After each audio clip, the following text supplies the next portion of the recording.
20ត្រង់របស់គាត់ចាស់គាត់ដូចជូនសัตว์ទាំងអ្នកគ្នាអូខេសួស្តីអ្នកទាំងអស់គ្នាត្រឡប់មកវិញជាមួយវីដេអូធ្វើដំណើរទៅទិញសេកទាំងអស់គ្នាឥឡូវនេះខ្ញុំចាប់ផ្ដើមត្រឡប់មកធ្វើវីដេអូវិញហើយក៏ចាប់ផ្ដើមចិញ្ចឹមសេកវិញដែរអ្នកនរគ្នាអញ្ចឹងអ្នកនរគ្នាមានចម្ងល់អីអ្នកនរគ្នាអាចខមមិននៅខាងក្រោមសួរនាំខ្ញុំបានពាក់ព័ន្ធជាមួយការមើលថែសេកការបង្កាត់សេកការចិញ្ចឹមកូនសេកការប្រហាត់សេកផ្សេងអីចឹងណាអញ្ចឹងមានចម្ងល់អាចសួរខ្ញុំបានខ្ញុំដឹងប៉ុណ្ណាខ្ញុំនឹងឆ្លើយប៉ុណ្ណឹងហើយនឹងឥឡូវនេះយើងធ្វើដំណើរទៅទាំងអស់គ្នាគឺទៅផ្ទះបងប្រុសមួយកន្លែងដែលគាត់ចិញ្ចឹមសេកហើយខ្ញុំបានទៅធ្វើការទិញសេកពីគាត់ណាអ្នកនរគ្នាមកទិញបានហើយ28ក្បាលនេះត្រង់របស់គាត់ហើយចាស់គាត់ដូចជូនសัตว์ទាំងអ្នកគ្នាសัตว์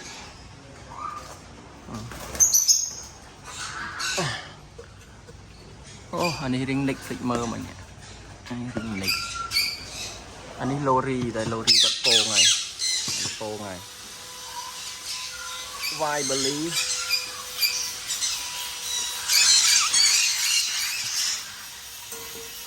នឹង Black Head អានេះសោមខ្មែរ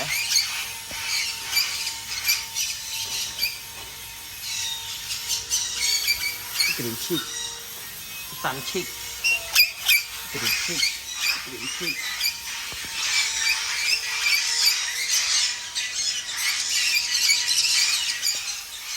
ះសាន់ឈិកដែរ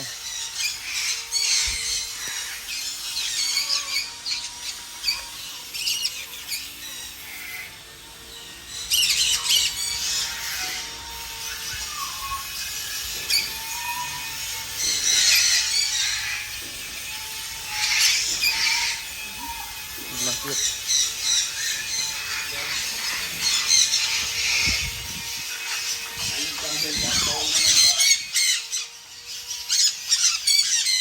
សាន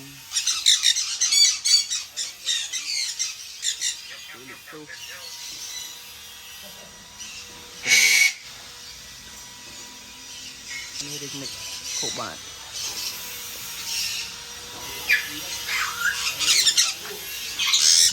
คนแต่เสกกับโป่งนะเนี่ยเอาคนนี้โรโป่ง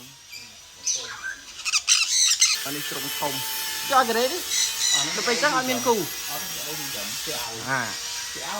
cho đi thăm ngày mình rô cù đã biết đấy đăng mê đang mô rồi ok tôi phơ điền e ở trên vô tao chơi phơ ao trời anh em mới thì chết bên trong vô nó đang nó hết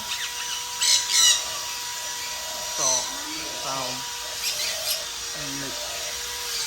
đào co